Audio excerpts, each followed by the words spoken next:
backs in the country. I think he's getting Heisman votes right now. But if you watch the film, he runs low to the ground. He runs with violence, and then he has a really good burst. So when he sees it, and he busts through the hole. But he's a really good football player. Mickey, did Casey Thompson practice today, and what's his availability for the week? No, we held Casey today. Just trying to still be day by day with him, but we held him today. No reps today. How do you kind of get the team to not look at this as much as a big challenge, but as a big opportunity? I'm sure you don't have to do much, but how do you kind of get that mindset to the team? We talked to him about having a lot of pride, about not being broken, and to continue to fight, and that we start something and we're going to finish it. And along the way, it's going to be some adversity, but we got to bow our neck and we got to play football. It's the only way you can approach it right now. But like I said, it's a good group of kids. They're not going to quit. If Casey is out, do you go with Logan this week based on the end of the game last week? I'm gonna make a decision probably Thursday after I watch them both practice, because I gotta watch them both practice, and see which one's performing the best. But right now, I'm looking at both of them right now. How do you balance sort of the human side of that quarterback juggling? Is it sort of a tough love deal, or you put your arms around them? How do you approach that? Well, you got to put your arms around them. It's tough on them because you're not asking kids that's been backups. Logan's probably had more success being a backup that he did it last year. Trevor did a little bit at Florida State, but you got to put your arms around them and give them some support and show that you believe in them, because they had a tough situation. With Miles' situation, who do you then turn to after him in terms of safety? Well, we have Phelan back there. We can get Singleton back there. And on Miles' situation, Miles, he made a mistake. He made a bad mistake, and we don't condone that. We always talk about protect the football team, and he didn't. And he will be suspended this week, and we'll reevaluate him after this week. But it's something that you can't do. I mean, that's not smart. And we always say protect the team. And I'm very disappointed in Miles. And Miles he's gonna make this right. He's gonna do some things to get back in good grace with this football team. But we're not gonna condone that. That's bad. That's a bad situation. He understands. He's a good kid. He made a mistake, but we can't make mistakes like that. With the quarterback evaluations, how do you balance what you're seeing in practice with what you've seen on the field so far? Well, who's making the throws, who's getting us in the correct run plays, and they're competing right now. And we'll look at each practice and say, okay, he performed really good this day. He performed really good this day, and on Thursday we have to make a decision. So we'll just look at their reps. How was Logan practice? You mentioned after the game, maybe he wasn't as consistent practicing. Has he been more of a gamer than he's been in practices, or how would you describe him? You're right. I think Logan's more of a gamer, but he's got to practice better. And he understands that. And Logan is really going to attack this week, trying to be a better practice player. That's his goal this week. Mickey, would you rule out Casey at this point? Right now, just looking at him today, I probably will rule out Casey.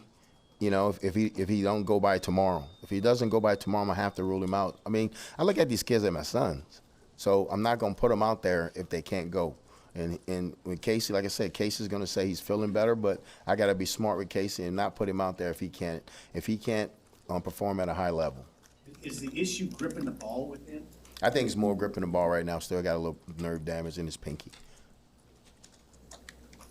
Hey, Mick, how do you get these guys to believe that they can compete? I mean, and not only compete, but pull off an upset. I mean, you guys are like almost 30-point underdogs. Yes. So how do you get these guys to believe? Well, you continue to motivate them and talk to them about their good plays and talk to them about playing 60 minutes. We didn't play 60 minutes this past game, and talk to them that we gotta complement each the offense and defense and special teams. We got to work together, and that we're going to do a better job as a coaching staff of working together this week, trying to get them to be successful.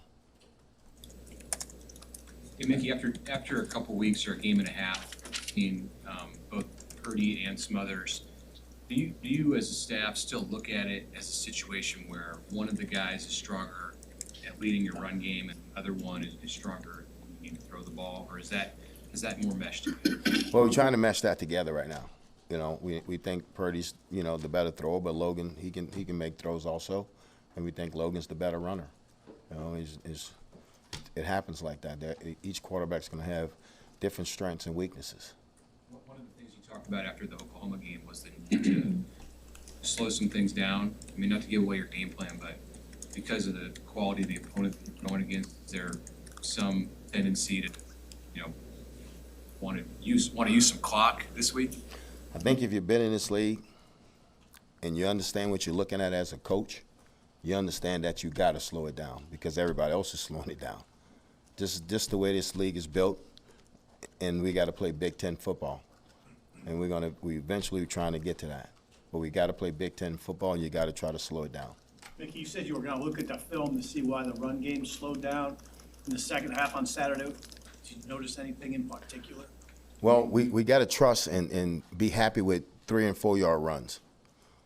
You got to be happy with them, and so we got to say, hey, we got a 3 yard run. Let's pad it back up and go back at it again, and maybe we get another 3 yard run. Now it's 3rd and 4. It's manageable. When you say we, do you mean the coaches or? Me, the coaches. The kids not calling the plays. Right. We are.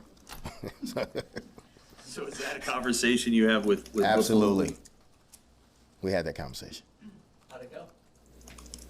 That's between me and Whipple. Hey, the rankings say Michigan is a better team than Illinois and Minnesota, the two teams just played. What does the film say about why they might be a little bit better than those teams, or are they comparable to Illinois? Well, they're a very talented football team. You see talent across the board. You see talent when they put their twos out there. It's a very talented 85 scholarship group, and I think they're probably the best team that we're going to face this year for its talent-wise. But they're well coached. Harbaugh does a really good job. They're well coached. They're a tough team. They do a lot in the run game. They do a lot on defense, and they got a high football IQ football team, and they're an older football team. So you're dealing with a really good, solid football team this week. Is there anything portable from last year's game? When Nebraska came really close to beating a really good team last year. Well, I usually watch the last game that they played last year. I usually watch it on Thursday, so I didn't watch the game last year.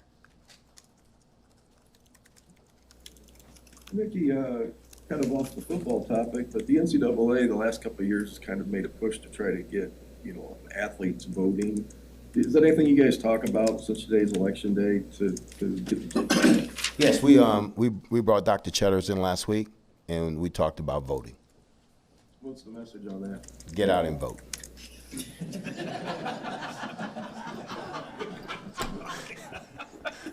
Get out and vote. You can't make them, but you tell them get out and vote. So they're kids. They're kids. They think everything's going to be normal the rest of their life. They're having fun. What's your running back situation look like after Anthony? Will you get Gabe back this week? Yeah, Gabe practiced today. Gabe looked good today. We worked him out yesterday. Just the trainers just running through some things, and he looked really good today. But it's a turf toe, and I had turf toe before, and that's a tricky injury. That they can come and it can go. But he practiced today.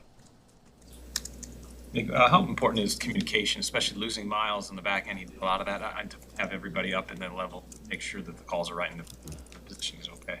Well, Buford's capable of getting it done, lining everybody up, and Luke's out there. Luke, scream. You have a lot of hand signals that we can communicate. We lose a lot with Miles. But Buford can handle that situation. It's a larger picture question, but Okay. as it relates to the safety position, there's a lot of guys on the team, but a lot of them, you're again in a position to play a walk-on. Is there something there that you feel like needs to be recruited differently or developed differently so that there's more of the scholarship guys are getting a chance to they're on the field because they're ready to play and they're playing well? Yeah, and it goes back to when you're out recruiting. You got, I think when you go in a portal and you go get a junior college kid, that you got to vision them as starters. Something like free agency. When you go to the Saints and you pull a kid to the Falcons, he's coming in, he's going to be a starter. I think a high school kid, you can look at him and say, okay, I'm going to develop him in 2 years. And that's the big thing about once you recruit him, we got to keep him in the program. We got to keep him here. That's what everybody in the Big Ten's doing. They're keeping their kids here, and now their kids are, with the COVID, fifth year juniors, 6-year seniors. We got to get to that. We're a young football team right now, but we got to get to that, and it goes back to recruiting, but it also goes by when they get here that we start developing them and keep them in. You can't develop them if they're not here, but we got to keep them here. Mickey, have you ever been on a team that was a 28 or 29 point underdog? And how do you kind of... You talking about when I played? As a player, as a coach? Absolutely not. No, never been underdog like that, But it happens, It happens. What does that say? I mean, when the odds makers take these guys to that? I don't know. I mean, it means they think they're 4 touchdowns better than you. That's what they're saying.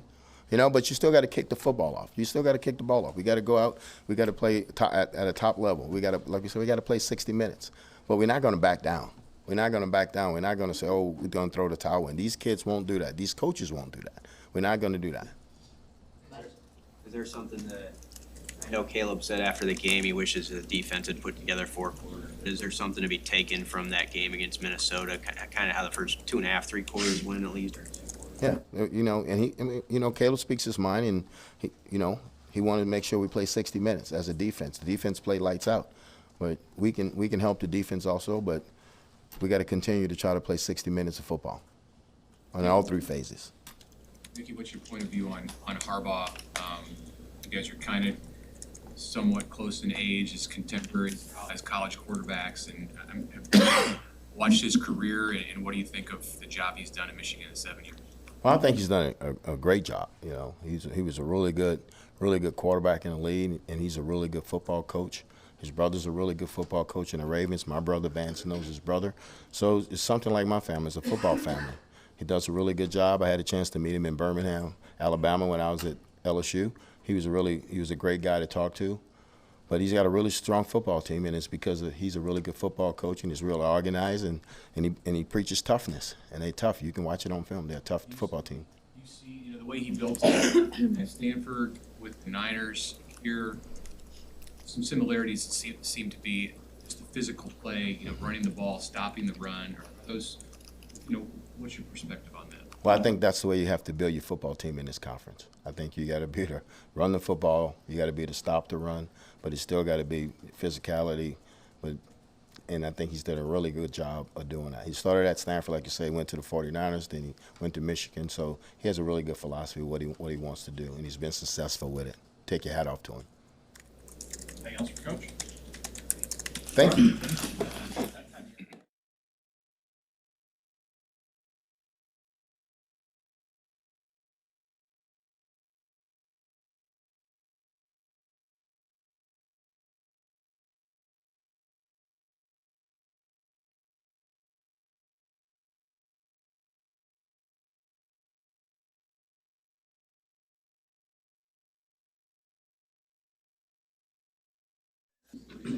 Sorry.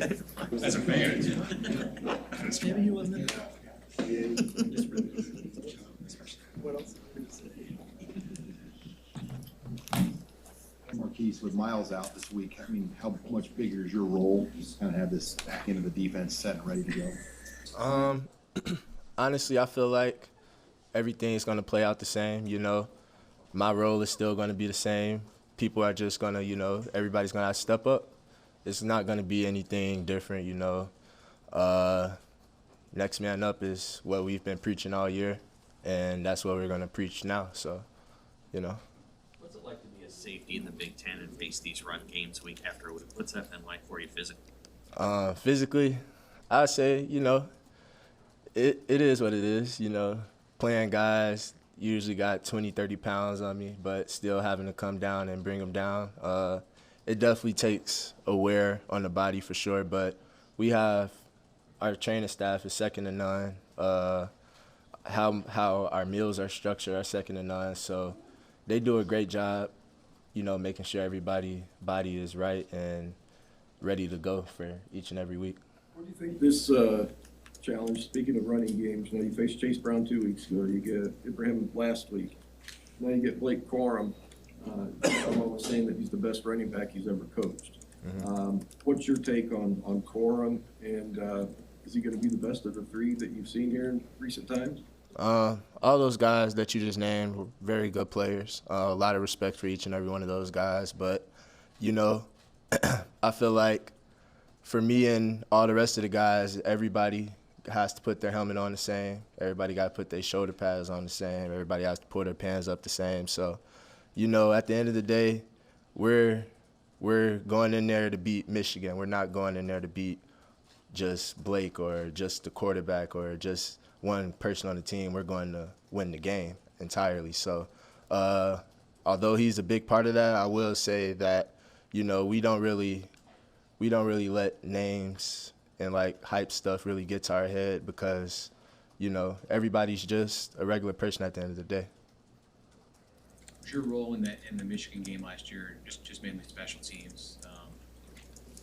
And what what did you think about the physicality? And I don't if you didn't play against their offense, then maybe you're not in a position to answer this question. But from what you've seen on tape, what you experienced in that game, how'd you feel about the physicality that they played with? I feel like it's just going to be like any other conference game. You know, every week we play a team in the Big Ten. We know that we have to come with our pads strapped tight and cleats laced up, ready to go. So, you know, I feel like the physicality of the game is going to be, you know, about where it's been these last few weeks for us. So I think we should be fine. That was the college football playoff team that you guys lost to by 3 points here last year. So what did you guys do well from your standpoint in that game to keep it as competitive as it was? Everybody just played together. For me, to me, I feel like when everybody plays together, everybody sticks together, and everybody's on one accord, then it's up to us to beat us, you know? It's not really going to be anybody else's hands but ours if everybody's hitting on the right, you know, on the same accord all the time. I don't know if you heard Caleb's comments from after the game about Minnesota kind of wanting it more in the second half. If so, if you did hear that, how do you receive those comments from a senior captain? How do you perceive those things? I know the effort of me and my teammates, so you know, I don't feel like there was any of that in the air. My teammates play hard every play, and they give their all every game, every day in practice, every meeting, every little thing we do. So I don't feel like there's anything about want or, you know, pure will to get the job done that's holding any of my guys back, you know. How do you feel like, I mean, it's hard to lose games, right, because that can sap your motivation. How do you feel like you guys have persevered despite some of the things that have happened this year? Coaches leaving and all those other things. We haven't quit.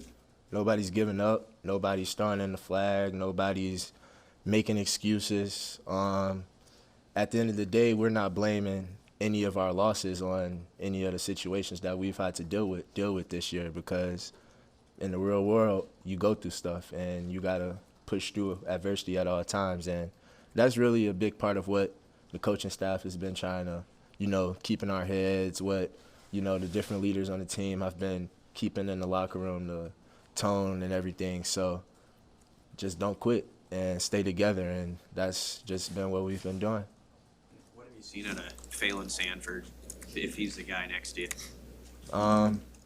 I've played next to Phelan a lot of times. I'm not sure who will be that guy next to me or how we're gonna handle it or how the coaches are gonna handle this situation, but whoever they put right there, I feel like I have the utmost confidence, and I'm sure that they'll come ready to play Saturday. What about Deshaun? It's another guy that makes a good figure into that mix. What have you seen from him since he got here? Deshaun has been a great player since he's been here. He's been nose deep in everything that we've been doing. So, Deshaun's a great player, that's what I'll say. Anything else? All right, thank you. Peace,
Questions for Eastman?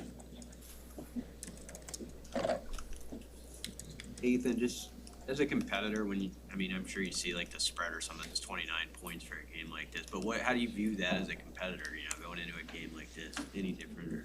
No, at the end of the day, it's Michigan, but it's just guys out there, and they have the same weaknesses like anybody else, and we just got to be able to exploit those, and we just got to play it like any other game. When you start looking at stuff like that, it gets in your head. You got to take that outside noise and just shut it off. So.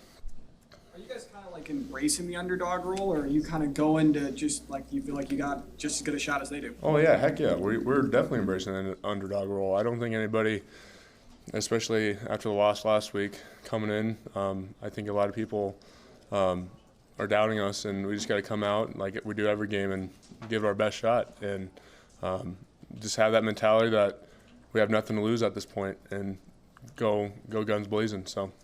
When you turn on the film of their defense, which players on their defense jump out to you?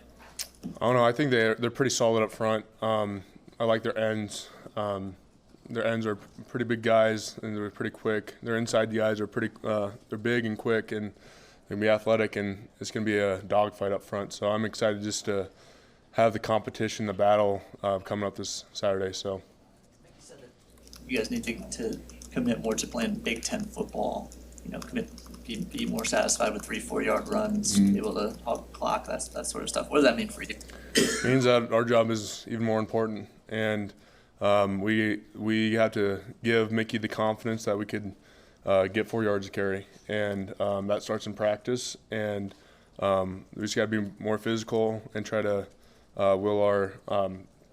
oppose our will on the opponent. So. Anthony Grant said after the game Saturday that there's rhythm to run the ball. If he gets more carries, he feels like he gets points. Does that work for offensive linemen too? If you guys get more yeah, opportunities? for sure. I think football is a momentum rhythm game, and once you start, you could even watching the game, you could tell when the offense is kind of grooving and flowing. And Coach Whipple, I think he does a great job at doing his job, but just communicating with him, just what we are feeling on the field, and what he wants, like what plays he's calling. I think that I could do a better job of us communicating with him and getting that connection built. So How could you improve that? just coming off the sideline and say, hey, Coach, I think whatever this play is working right now, let's call it more, and just build that relationship. So. Ethan, I know you're not naming starting quarterbacks or anything, but how do you kind of come alongside those guys when they don't know day-to-day kind of what their role is going to be, just to support them, as people too? Here at Nebraska, like if you're 1, 2, 3 deep, like you're expecting to play, and like it's not like should be a surprise that you're named the starter here. And so like I know like even me when I wasn't playing at the beginning of the year, I treated every day like it was my starting. So when it was my time to come up and my name was called, I was ready. And I think the quarterbacks have the same approach of they don't know. Like I don't know. I'm not a QB's coach. I don't focus on that. But they come into practice knowing that their number is going to be called at any time. They need to be ready. So I think they're doing a good job at just preparing themselves for the game this Saturday. So. Just from your perspective, how tough is the knowing or the not knowing, just generally? The thing is, like, here at practice, we have multiple quarterbacks behind us at any given time. So, like, just that's why you build relationships outside of football is, like, once you have that communication and it's like I said, it's kind of the feel. You feel it. And it doesn't matter who's in. It's just you got to know who's in and then just adjust. So.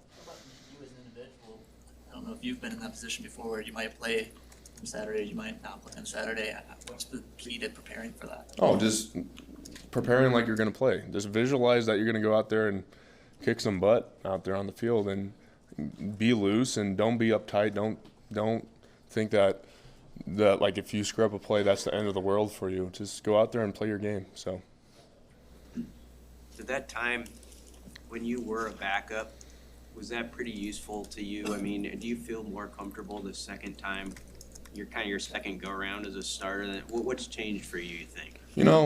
I think especially going when I became a backup or whatever, it just gave me kind of a perspective. Like, you see a lot more from the sideline, and you get a little bit more feel of the game of like, just I think at the end of the day, I came in here thinking that I had to be a perfect football player, and I came to the realization that that's never the case. You can never be a perfect human, no matter what aspect of your life. But when you go on that field, you just gotta play like you're playing 5th grade football, or you just gotta cut it loose. And you already did the preparing before that game the whole week, so you know what you're doing. You just gotta go out there and have fun. So How has your guys' relationship evolved with Raiola over the course of the season?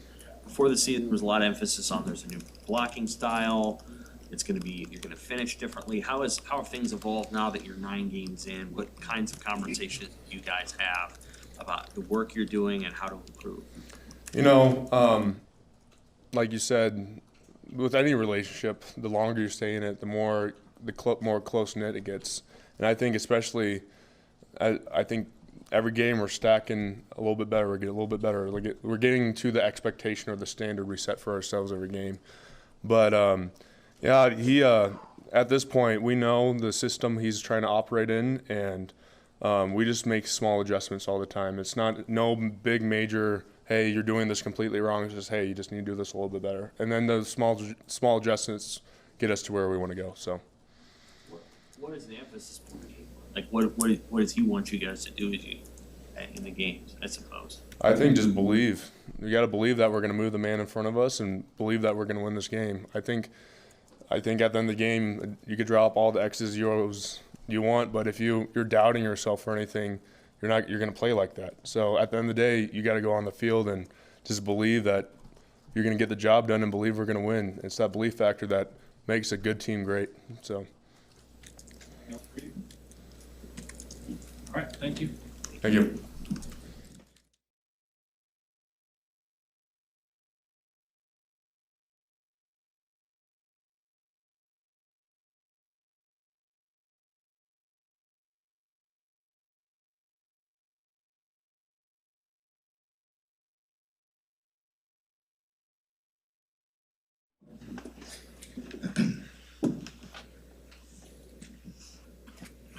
Travis, you guys were pretty close last year against Michigan. What do you remember about that game? And obviously this year, the odds makers are saying on paper at least it's going to be a lot different. Yeah, we like you said, it was a close game, battled. We made some plays. Defense played well, offense played well. Ultimately, it came down to just executing on offense a little better, and that's something we've been preaching all week, I guess all season long. It's just executing and finishing games. So I think if we execute on offense, I like our chances this weekend.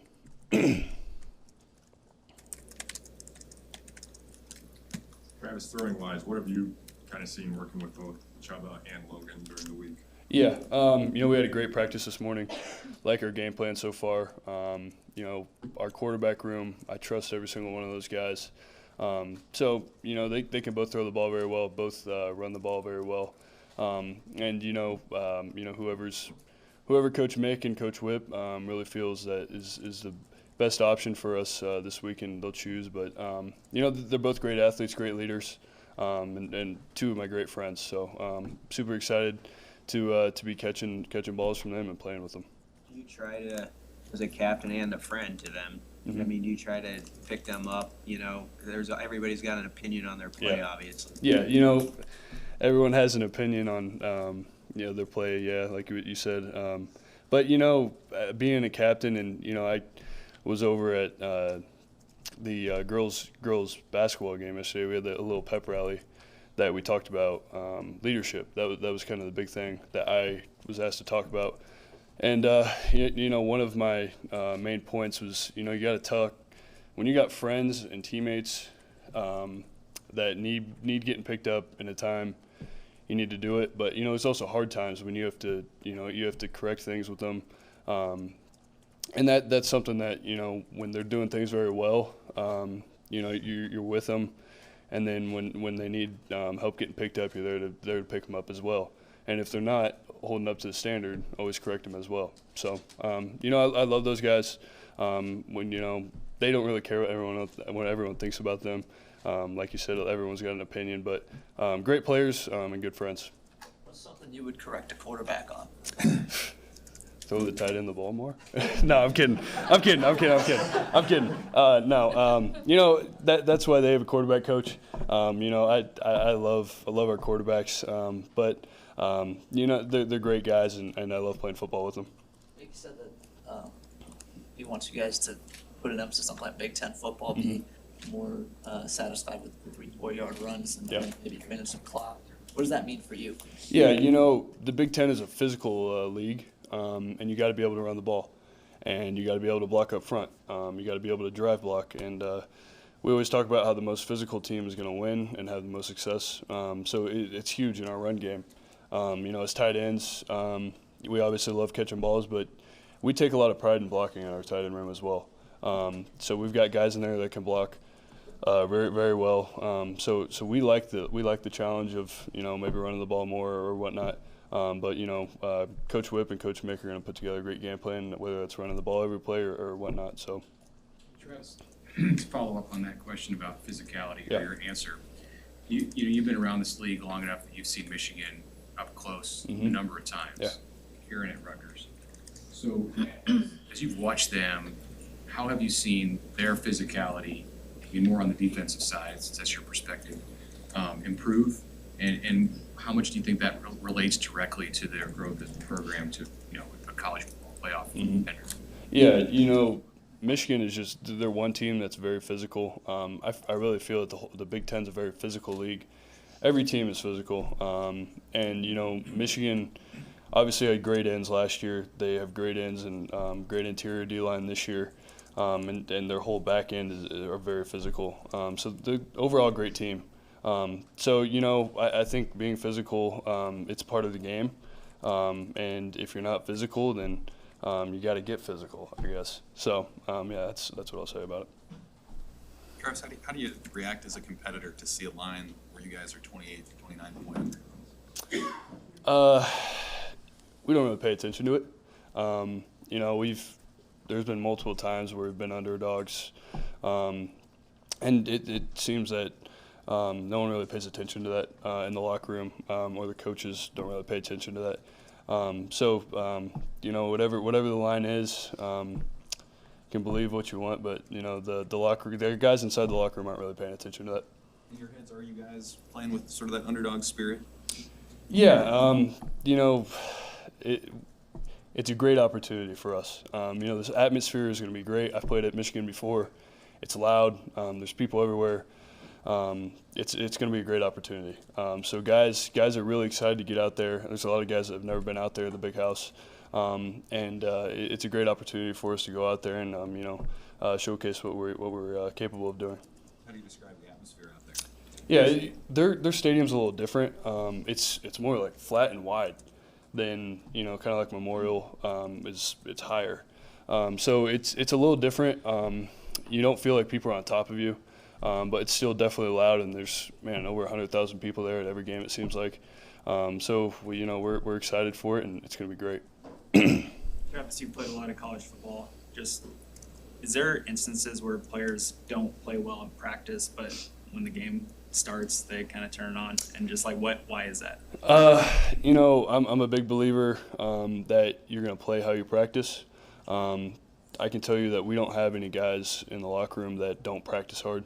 This team practices hard every day. They come to work every single day. Unfortunately, just haven't been getting the results that we've been wanting. But the results are coming. So I don't think that's not a problem in our program right now. But I don't know about other programs. But I can tell you that guys show up to work every single day here. So. What about this concept of a gamer? Mickey called Logan a gamer and said that he maybe brings it up an extra notch before games. I'm sure everyone does that to some extent. But if you're a gamer, what does that mean? When they're a gamer, just a great football player. They love the game of football. They get excited about it, bring energy with them, and yeah. Anything else for Travis? All right. Thanks, guys. All right, that's it for today, guys. Thank you.